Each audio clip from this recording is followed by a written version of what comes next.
Irmãos, a paz do Senhor. Enquanto o nervosismo vai passando, 1 Reis, capítulo 17.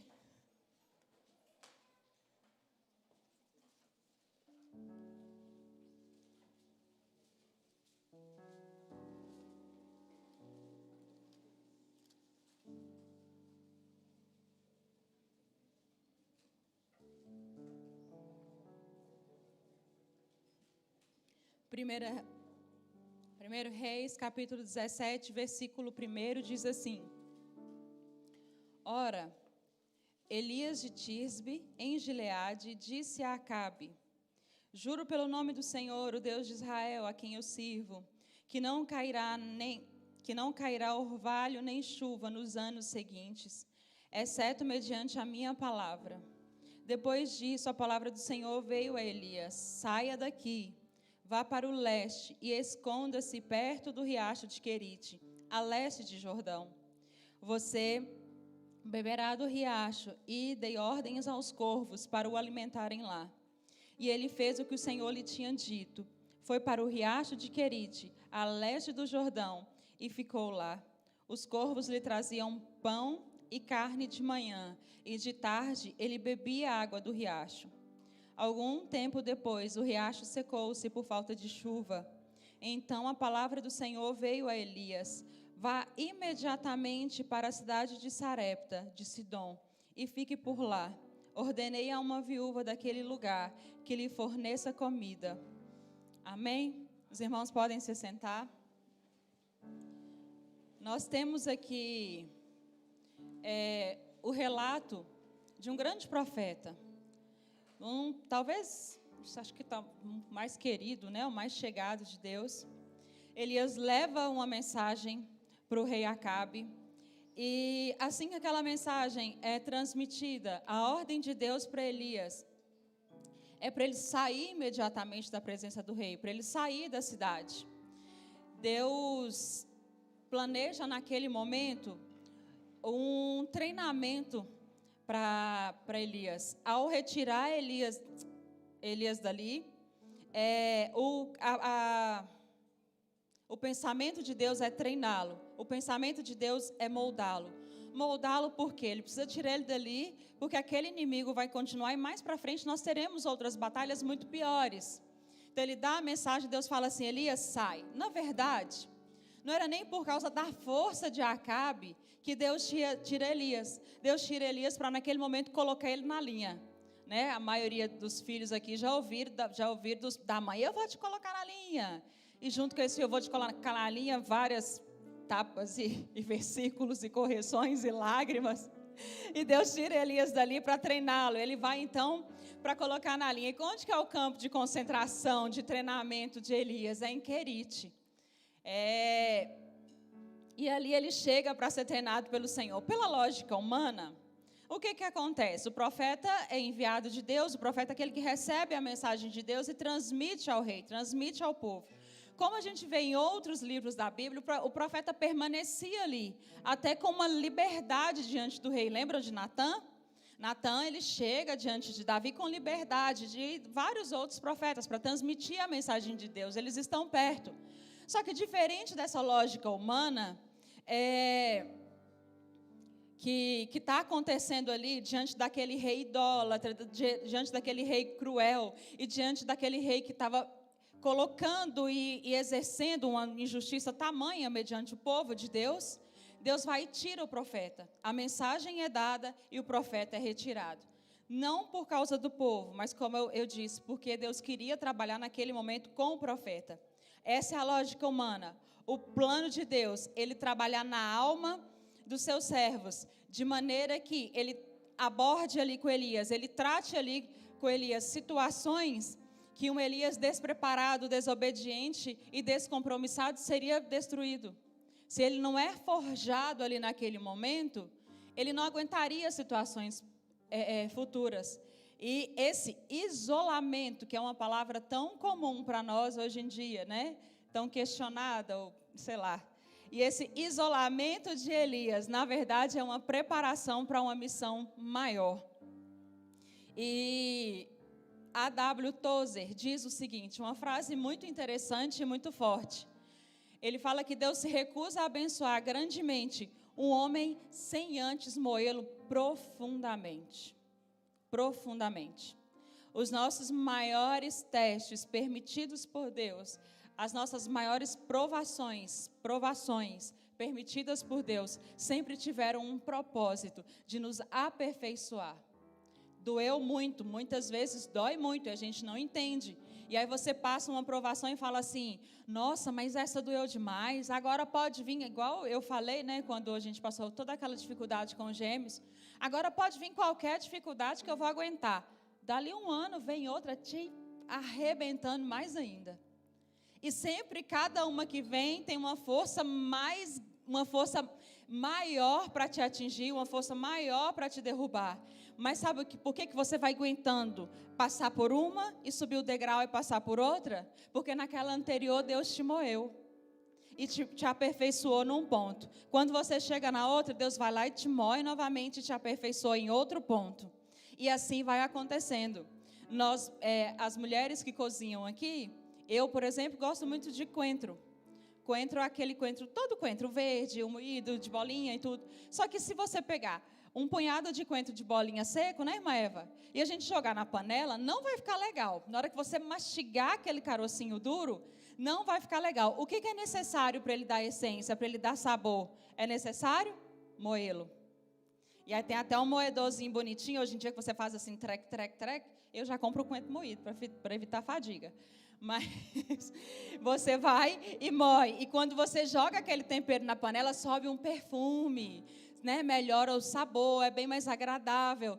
Ele puro, ele cru não é legal. Mas quando ele é moído, ele é interessante. E é assim também que Deus trata conosco. E é assim que Deus está tratando com Elias naquele momento.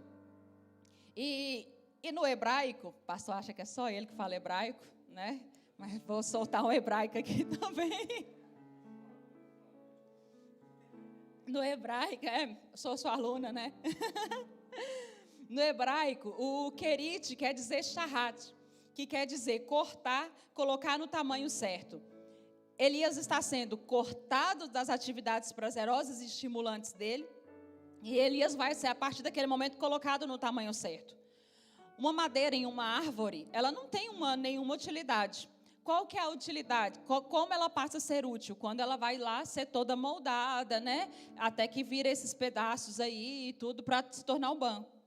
E aí, tem todo esse tratamento de passar aqueles montes de coisa lá que mulher não entende, irmãos. Nós não entende, a gente não entende. A gente só sabe o que é aquele negócio assim, de passar na porta, porque fica fedendo na casa e dá alergia na gente. Mas o resto nós não entendemos. E o homem de Deus, ele chega no tratamento de Deus, ele chega na escola de Deus. No versículo 1, como nós pudemos ler, em algumas versões fala Elias de Tisbe, outro Elias o Tesbita. Ele chega como Elias o Tesbita. Vamos lá para o versículo 24.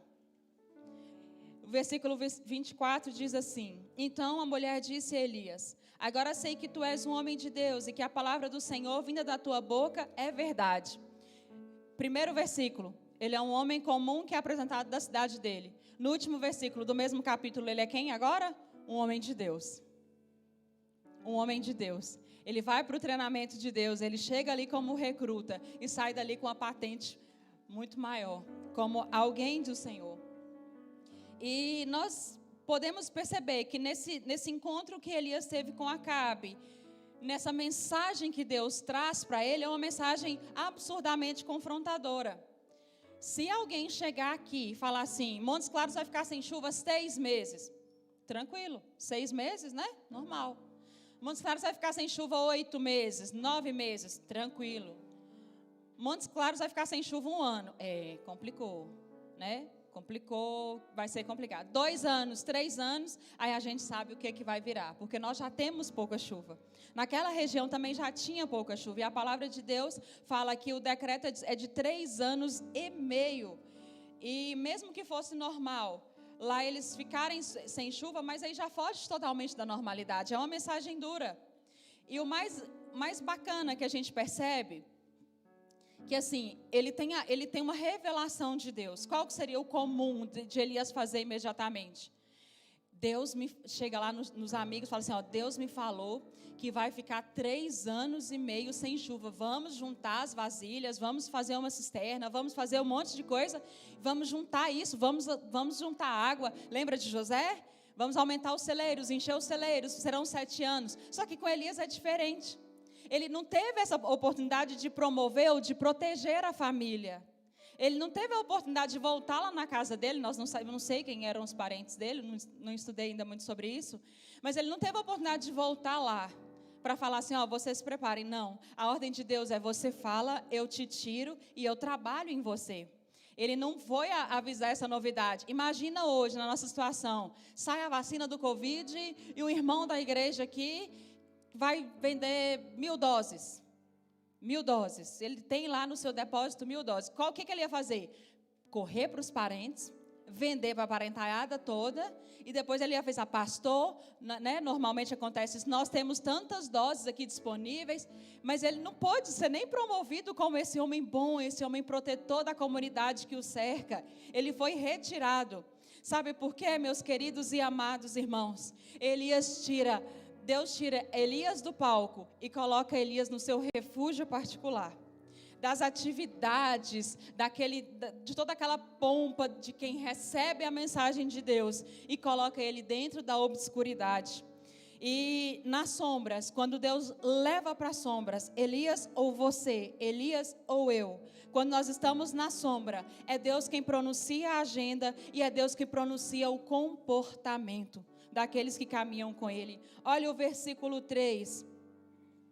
Saia daqui, vá para o leste, esconda-se perto do riacho de Querite, a leste do Jordão. Sair, vai, esconde. Eu estou traçando o seu caminho, e quando chegar lá, o comportamento que você deve tomar, eu estou mandando. Você vai chegar lá, não vai armar tenda, riscar fogueira, nada. Deus mandou ele esconder. Esconda-se. E esconder é uma ordem muito difícil. Muito difícil. Por mais tímido que você seja, você tem um círculo, você tem pessoas ao seu redor que você exerce uma influência, que você exerce um tipo de cuidado. E afeta muito, mas afeta principalmente as pessoas que estão na linha de frente de alguma atividade. Se você chegar aqui para todo mundo que ministra aqui em cima, que hoje está em destaque, fala assim, a partir de amanhã você não vai ministrar mais, a partir de amanhã você vai ficar 3 meses parado, ou você vai ficar por 1 ano parado, sem poder fazer nada, ou vai ficar 15 dias em isolamento. Não é bacana, não é bacana, isso toca na pessoa, é complicado obedecer essa ordem, porque é muito bom para a gente quando nós somos chamados do faz tudo. Ah não, chama Sabrina, que Sabrina é pau para toda obra. Sabrina faz qualquer coisa que é muito agradável para nós.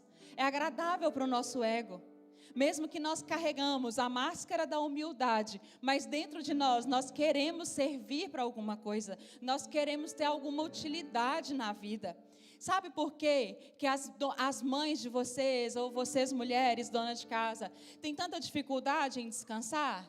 Já viu? Fala assim, nossa, eu mando minha mãe passear, eu mando minha mãe sair de casa, eu falo com minha mãe para viajar, eu falo com minha mãe para vir aqui me visitar.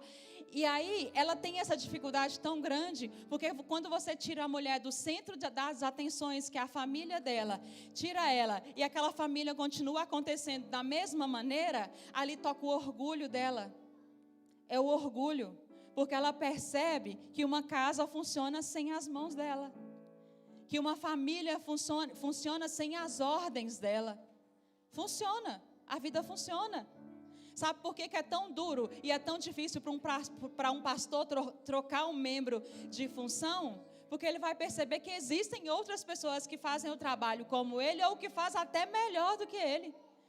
Hoje já não temos mais esse problema, mas dava uma confusão, tinha uma dificuldade quando você ia trocar alguém de função. Porque é o orgulho que fala, é o orgulho que quer nos levar para o palco. Não é a vingança de quem nos viu passar na prova e nos ajudou, não. É o orgulho que traz os holofotes para nós, que traz os adjetivos bons de servo, de servidor, de amoroso, de amigo de todo mundo, é o orgulho.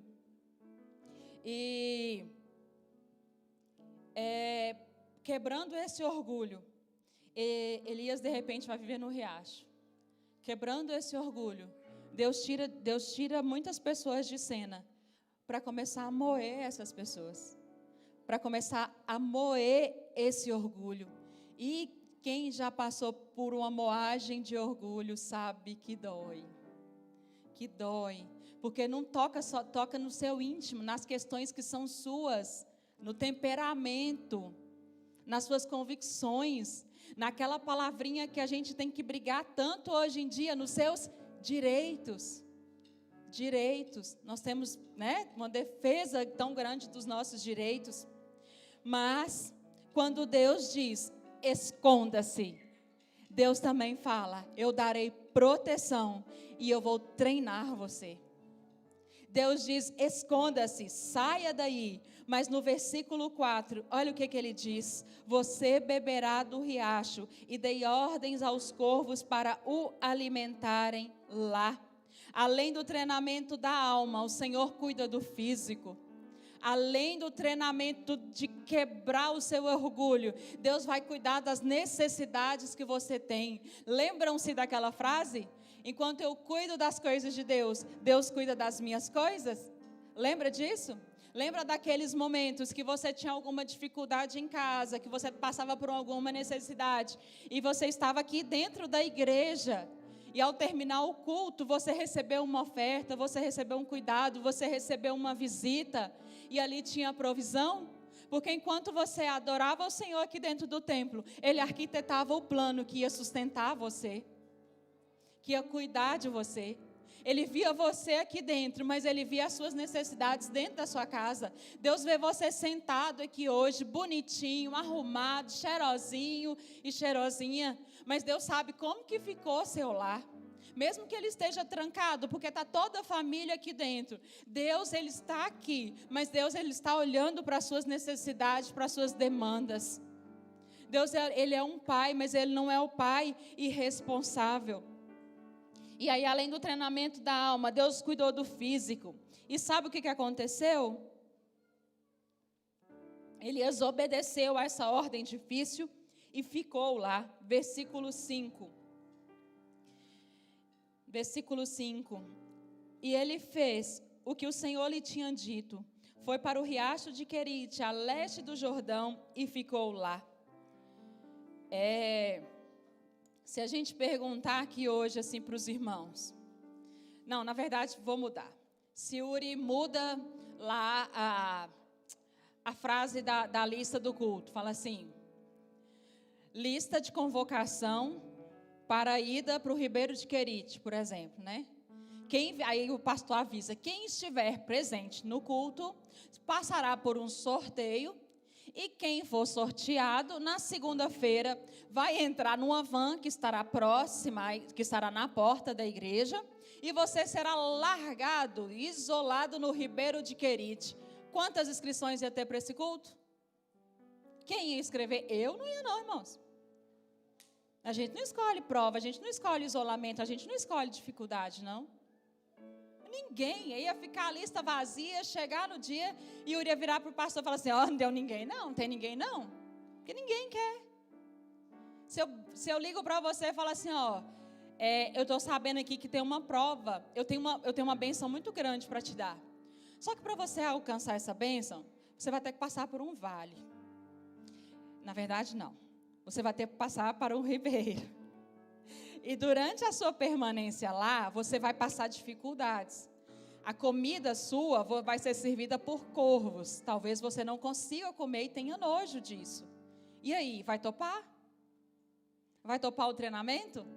Só que, depois da permanência lá, eu vou te usar de uma maneira tão grande que você vai zombar dos profetas de Baal, você vai rir deles e com uma oração, Deus fala, eu vou fazer cair fogo do céu e vou consumir todo aquele altar. Topa? Ou mais que isso, o seu ministério, se você topar, ser moído mesmo, você vai ficar tão próximo a mim, você vai ficar tão cheio de mim, que eu não vou esperar nem você morrer. Eu vou mandar uma carruagem de fogo passar com tudo e te carregar e trazer para perto de mim. Você iria? Mas vai doer. Vai doer. A gente iria? Quem ia alistar? Não há nada de errado em estar na frente. Não há nada de errado em ser líder, ser porta-voz. É muito fácil isso, porque a gente vicia. Vicia-se em sentir que nós temos audiência e que nós somos indispensáveis. Ah, não, se eu não ficar na porta hoje, Deus não vai operar. Ou se eu não for lá servir a ceia. Não, é muito fácil isso.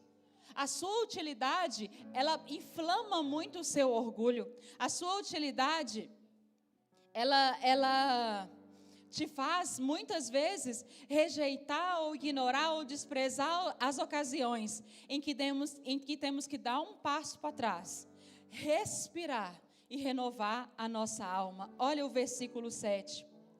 Algum tempo depois, o riacho secou-se por falta de chuva. Era um treinamento, uma matéria da escola de Deus, que é um treinamento intensivo e extensivo. O riacho, a gente tem muito riacho seco aqui perto. O riacho seca em 6 meses? Choveu? Não, ele não seca.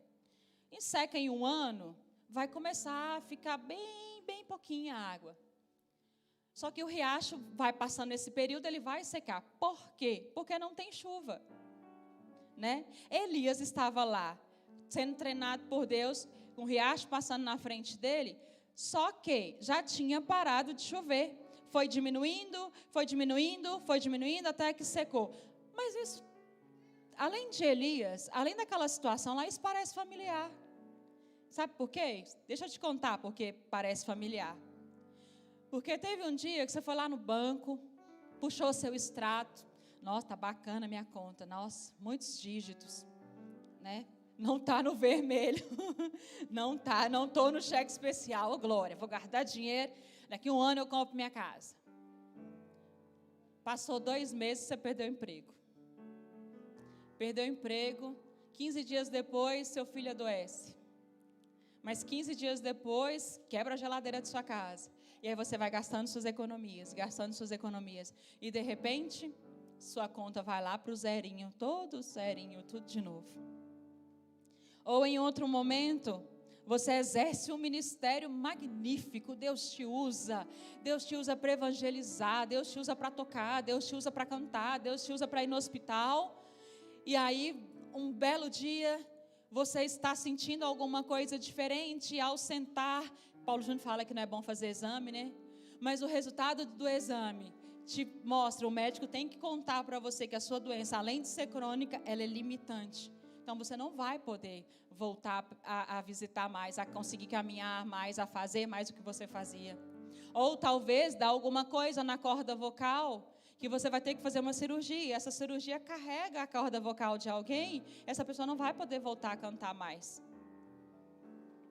Ou então, você passa da sua adolescência, chega na sua juventude, e aí você muda. Ah, não, vou fazer vestibular, vou mudar, vou sair. Você chega na nova cidade.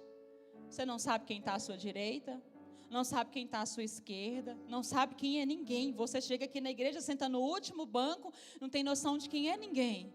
E aí vai passando os dias, de repente surgem as necessidades. Aquilo que era sonho começa a se transformar em uma preocupação. E de repente essa preocupação começa a se transformar em uma necessidade. E aquilo vai te afligindo tanto que você não consegue nem ligar para sua família para pedir ajuda. Isso é familiar? Isso é comum de acontecer? Ou então, você casou, é o casamento dos seus sonhos, e eu te amo, é vida para cá, é bem para lá, é meu cheiro, e tudo mais que de frescura que você conseguir falar. Passa o dia, as coisas começam a esfriar, e um belo dia, ou com um telefonema, ou com uma mensagem, aquilo tudo desmorona, porque a traição chega. O riacho secou. O riacho está secando. A dificuldade está chegando. Aquele casal que planejava tanto aquela gestação e durou 9 meses, não durou 6 meses, igual uns conhecidos aí. Dá 9 meses, o bebê nasce perfeito, passa 15 dias, de repente passa um tempo, aquela criança está crescendo, vem uma febre, e daquela febre você vai no hospital, volta para cá, vai no hospital, volta para cá, e de repente você percebe que seu mundo desmoronou, porque o resultado é que seu filho tem poucos dias ainda para permanecer com você. Ou então, mãe, tão familiar, que o seu filho está crescendo, aí você percebe que tem uma limitação.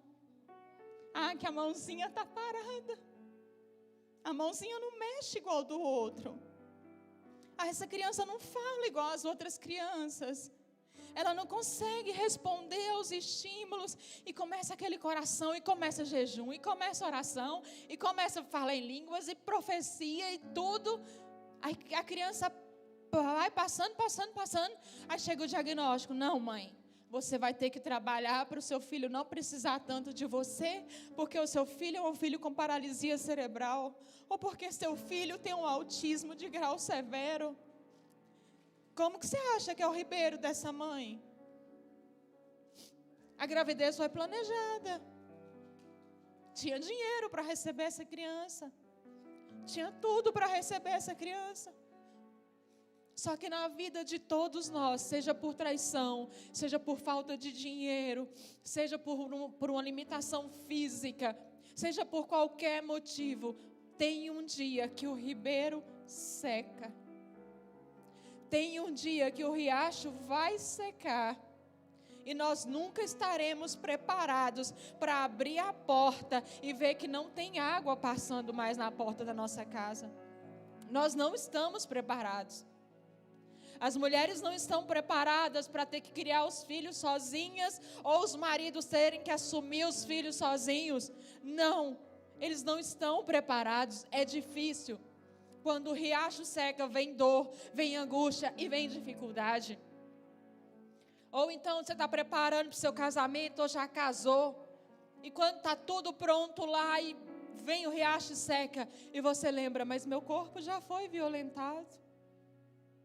Ou eu entreguei meu corpo antes da hora para outra pessoa, o que eu vou fazer agora? O que eu vou fazer? E quando os riachos secam, eles não cancelam o plano de Deus, mas eles fazem com que os planos de Deus sejam revelados. Os riachos fazem com que os planos de Deus sejam revelados. Eu vou falar de novo. Os riachos fazem com que os planos de Deus sejam revelados. Aleluia. Glória a Deus. E nós temos algumas lições muito importantes desse treinamento de Deus. Primeiro, o Deus que dá água também é o Deus que retém a água. Eu fui chorar e nem trouxe lenço. Obrigada. O Deus que dá água é o Deus também que retém. Quando o riacho seca, primeiro, Deus está vivo e Deus está bem. Segundo, Deus sabe o que Ele está fazendo. Lembra que Deus dá ordem, Deus falou para Elias que ia ficar sem chover por 3 anos e meio? Deus sabia que aquele riacho ia secar. Não sei se Elias esqueceu. Ou então ele achou, tipo, não, Deus está cuidando de mim mesmo. Eu sou queridinha de Jesus. Eu sou queridinho de Jesus. O riacho está aqui, mas Deus não tinha esquecido. Nosso Deus não esquece. Ele não esquece circunstâncias nenhuma. Isaías capítulo 49. Versículo 14 a 16. Vamos lá. Isaías 49, 14 a 16. Eu vou ler com Igor, que vai ser mais rápido para mim. Nossa, falta de costume, né? Isaías 49, 14 a 16. Sião, porém, disse: o Senhor me abandonou, o Senhor me desamparou. Haverá mãe que possa esquecer seu bebê que ainda mama e não ter compaixão do filho que gerou? Embora ela possa esquecê-lo, eu não me esquecerei de você. Veja, eu gravei você nas palmas das minhas mãos, seus muros estão sempre diante de mim. Quem aqui já saiu para a rua sem um caderninho, sem um trem na mão e teve que anotar algum recado, um telefone na mão? A maioria de nós, né? Por que você anotou aquilo na mão?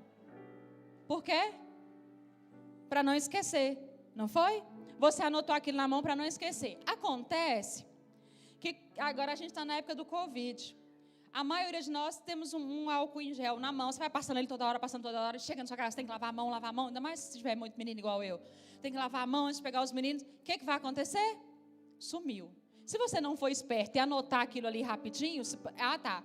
Mas aí vocês vão pensar, nossa, Fabiana tá velha mesmo, né? Antes que vocês venham me encher o saco depois disso. Não, mas você anotou na mão porque o celular descarregou. Viu? Foi só por isso que teve que anotar na mão. Vamos modernizar.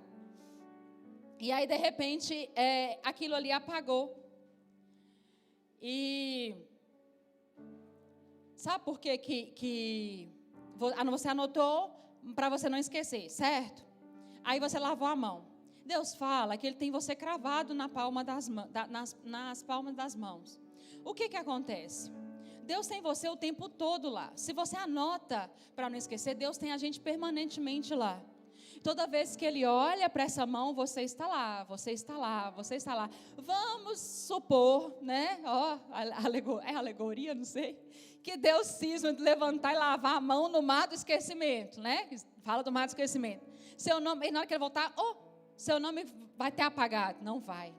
Seu nome vai estar lá. Deus fechou a mão, cerrou o punho, deu ordem. Sua mão vai estar lá. Seu nome vai estar lá, seu nome vai estar lá. Deus não se esquece. Deus não se esquece. E aí você fala para mim, na verdade eu pergunto para vocês, pode uma mãe esquecer do filho? Responde, irmãos, acorda. Pode uma mãe esquecer do filho? Pode? Não. Pode não? Pode ou não pode? Ah não, as mães, tá, as mães. Pode uma mãe esquecer do filho? Não. Pode não, nenhuma mãe esquece dos filhos. Por que está cheio de criança no orfanato? Por que tem um monte de criança no orfanato? Por que as crianças são abandonadas na lixeira? Por que na nossa cidade tem um monte de menino de rua? Tem mães que esquecem. Esquecem sim. E se a mãe esquece, imagina o pai. Pensa. Né? E aí... Não, o pai dos meus filhos não esquece não. E aí, as mães que amamentam, que a Bíblia fala, pode uma mãe que amamenta. As mães que amamentam, elas sabem que nós sabemos a hora que a criança vai querer mamar. Porque desce o leite naquela hora, começa a pingar leite, começa a vazar, não é, mães? Quem teve o privilégio de amamentar sabe, porque você é avisado. Então, não tem como você ir lá no banco fazer um saque e esquecer do menino, não. Porque seu leite vai te lembrar que o menino está com fome. E na hora que dá aquele negócio, você fala assim, ixi, o menino está com fome. E é bom, quando a gente está tomando banho, lavando o cabelo. Aí você fala, vai chorar, quer ver? Não dá outra. O menino berra. E aí tem alguém em casa nessa hora? Claro que não, está sozinha. E a mãe tem que nem toma banho direito e corre e sai ali. Ela não esquece desse filho. Mas nosso Deus não esquece de nós. E aí talvez você venha aqui num domingo e recebe uma palavra poderosa. E nós levanta a mão, essa para mim, minha semana vai ter uma virada, minha semana vai ser de vitória. Quando chega domingo, na segunda de manhã, quando você abre o olho, olha lá a crise de ansiedade. A depressão chegou. Ó, a dor lá, fala assim, meu Deus, mas eu fui ontem na igreja, o pastor ministrou, eu recebi tudo. E por que eu estou acordando desse jeito? Porque a água do riacho secou. A água do riacho secou. Mas no meio disso tudo, no meio de toda essa dificuldade, Deus diz, você está na palma das minhas mãos. Eu não me esquecerei de você. Humanamente você acha que os seus irmãos não esquecem, que as mães não esquecem. Talvez vocês pensavam isso, mas elas se esquecem sim, mesmo que elas se esqueçam. Eu, todavia, não me esquecerei de ti. O seu nome está aqui. O seu nome está gravado. E na beira do riacho, Deus não fica assustado porque nós chegamos lá. Deus não fala assim, a água secou? Você está aqui? Não. Deus não fica assustado, não. Deus sabe que machuca. Não, mais que isso. Ele sabe tanto que machuca que o filho dele teve aqui. Ele sabe que machuca. Ele sabe que dói. Ele sabe que entristece. E Ele sabe que as lembranças do que passou nos faz sentir deslocados. Ele sabe o que é você ter que chamar amigos para orar. E de repente aquela aflição está tão grande, quando ele volta, os melhores amigos estão dormindo. Não estão sofrendo com ele. Ele sabe o que é solidão. O filho dele sentiu isso aqui na terra. Mas aí nós temos a segunda lição. O riacho seco era resultado da própria oração de Elias. Tiago 5, versículo 17. Tiago 5, 17, Igor. Tiago 5 e 17.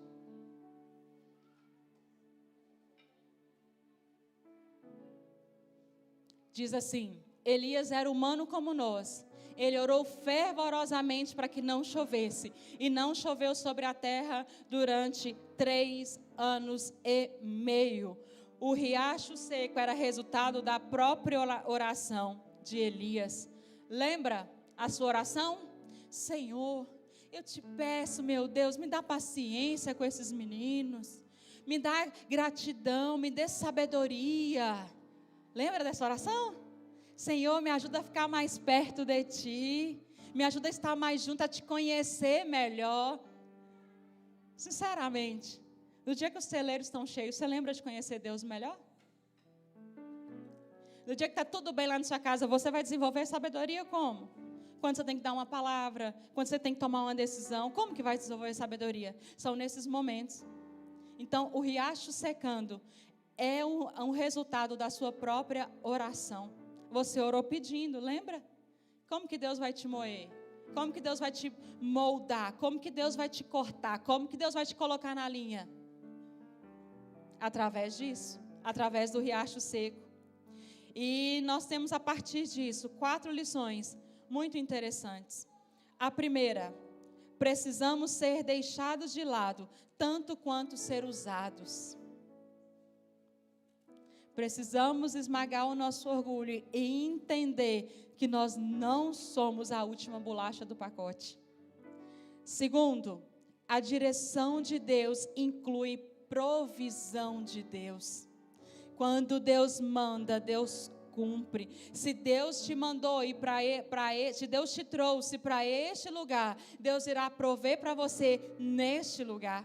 Se Deus te orientou a tomar aquela decisão difícil, Deus irá prover dentro da tomada daquela decisão difícil.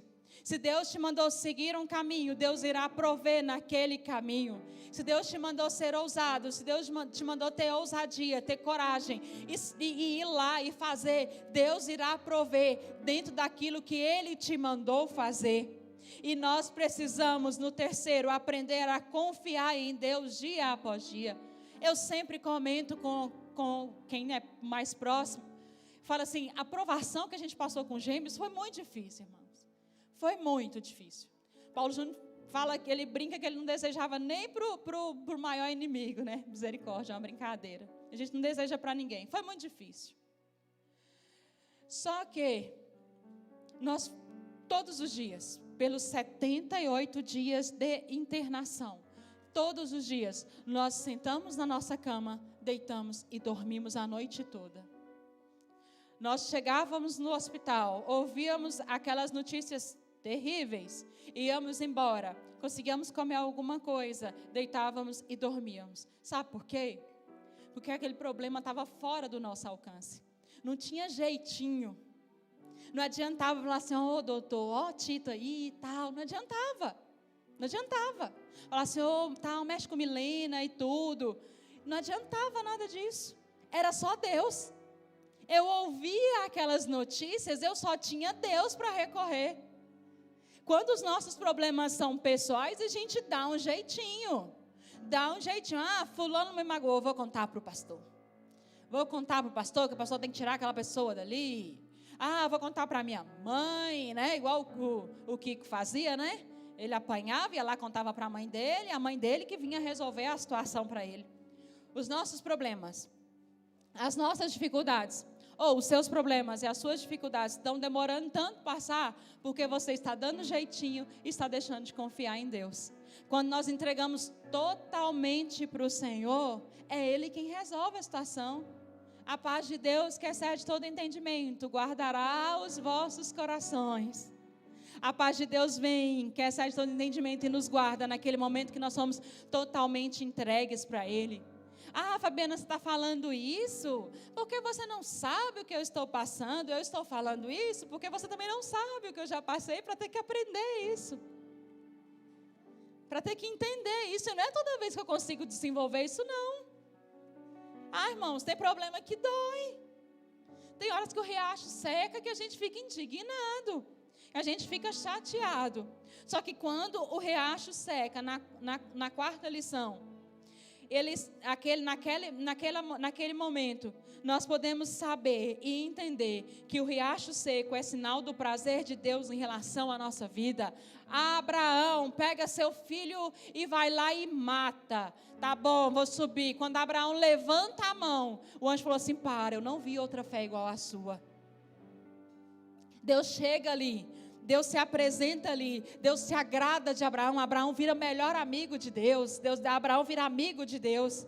José está lá jogado, coitado de mim, não, ele está lá calado. Deus está sabendo, Deus está vendo que o riacho secou. Só que ele está assim: daqui a pouco ele vai vir, vai passar um tempo, ele vai virar governador de tudo, eu vou cumprir meu propósito. Eu tenho plano no riacho seco, eu tenho um plano na dor, eu tenho um plano na dificuldade. Eu tenho um plano para tudo isso. E a realidade do riacho seco é que o treinamento de Deus pode durar muito. Ele sempre vai aparecer. Não importa se você converteu semana passada, ou se você tem 30 anos de carteirinha da Assembleia de Deus, sempre vai aparecer. Acabou um hoje, vem outro depois. A prova passa aqui, vem outra, passa, vem outra. Ele sempre vai aparecer. Não é uma vez na vida que isso acontece, não. Lembra do profeta Elias que está no Querite? Deus prepara ele enfrenta os profetas de Baal. Lembra o que acontece depois dele enfrentar os profetas de Baal? Ele sofre um abatimento. E ele entra num estado depressivo, que ele foge por conta própria e vai para a caverna. Mas lembra do Deus que sustenta, o Deus que guarda? Ele passa com redemoinho, passa com tudo. De repente ele chega lá e fala assim: o que você está fazendo aqui, Elias? O que você está fazendo aqui? Deus vai te treinar, Deus vai te moer, Deus vai te aperfeiçoar, porque Ele tem prazer em você e Ele quer ver você cumprindo aquilo que Ele te designou para cumprir. Mas você tem que ser moldado para isso, você tem que ser tratado para isso. E de algum modo, todos nós vamos passar pelo Getsemane. De algum modo, nós estaremos desorientados.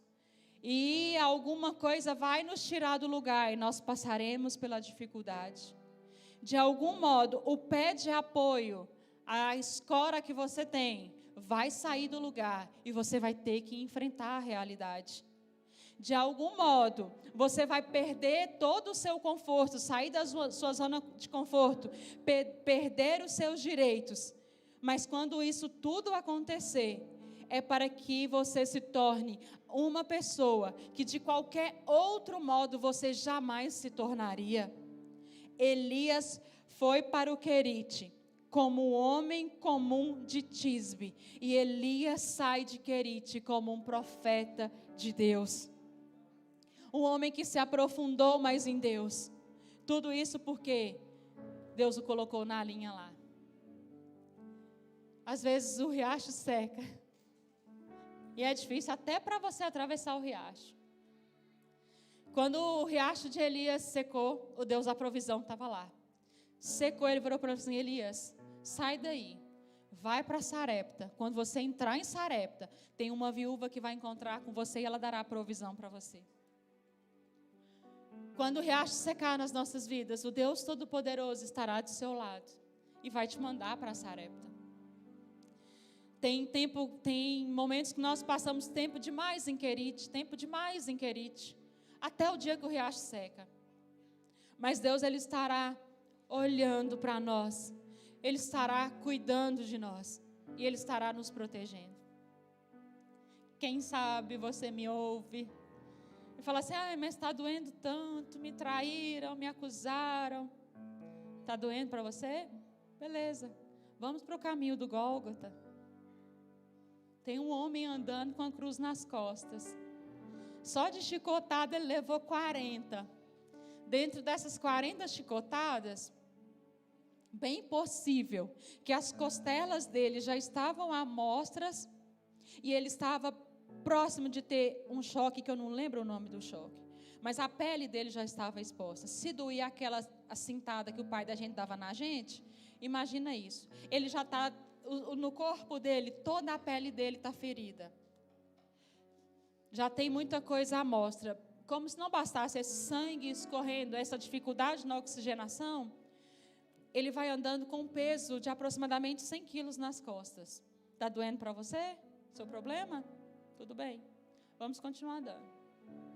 Enquanto esse homem anda, o diabo cerca e acusa ele e fala assim, você está aqui? Você não deveria estar aqui. Está morrendo por aquele povo que vai estar lá naquele culto, naquele domingo à noite, e que não está nem aí para você, daquele povo que te confessa só dos lábios, mas o coração não está cheio de você. Mas nosso problema é grande demais, né? Sua dor é grande demais. Tudo bem, vamos continuar andando. Ele está andando. Aí ele olha, ele treinou 12 pessoas. Cadê as 12? Não tem ninguém lá. Um já tinha até traído e fugido. Sabe quem está ao redor dele, naquela cruz? Aqueles que estão xingando ele. Aqueles que estão falando que ele não é. Aqueles que estão acusando ele, que estão rindo da cara dele, que estão zombando dele. Mas é o nosso problema que é grande demais. E esse homem continua andando, até que ele é colocado numa cruz, e ele é pendurado numa cruz. E quando aquele sangue começa a cair, é aquele sangue que vai nos dar vida. E ele ainda vira e fala assim, Pai, tá vendo como é que eu estou todo machucado? Eu estou imaginando. Tá vendo como é que está doendo? Eu estou suportando isso. Porque a partir de agora, aqueles que tiverem o seu riacho seco, poderão se achegar diretamente a mim. Poderão se achegar diretamente a mim, porque as feridas dele, eu já estou vencendo elas aqui na cruz. Aquelas dificuldades, os pecados, as dores, elas estão sendo aqui, carregadas aqui na cruz. Jesus não teve melhor amigo perto dele no sofrimento. Jesus não teve ninguém para secar as feridas dele no sofrimento. Ele não teve ninguém, mas é seu sofrimento que é grande demais. É sua dor que é grande demais. Mas eu queria te fazer um convite muito interessante hoje. Deixa o querer te secar. Deixa o querer te secar. Acredita que ele vai secar. Mas quando ele secar, a voz do Deus poderoso vai chegar e dizer para você, levanta e vai para Sarepta, que lá tem provisão, que lá tem consolo. Quem aqui?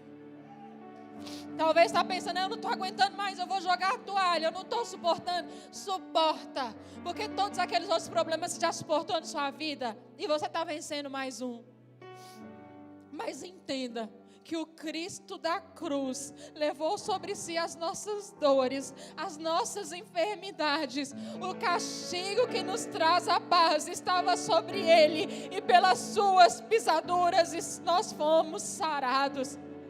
Vai secar, vai doer, mas o plano de Deus vai acontecer na sua vida, se você depender dele.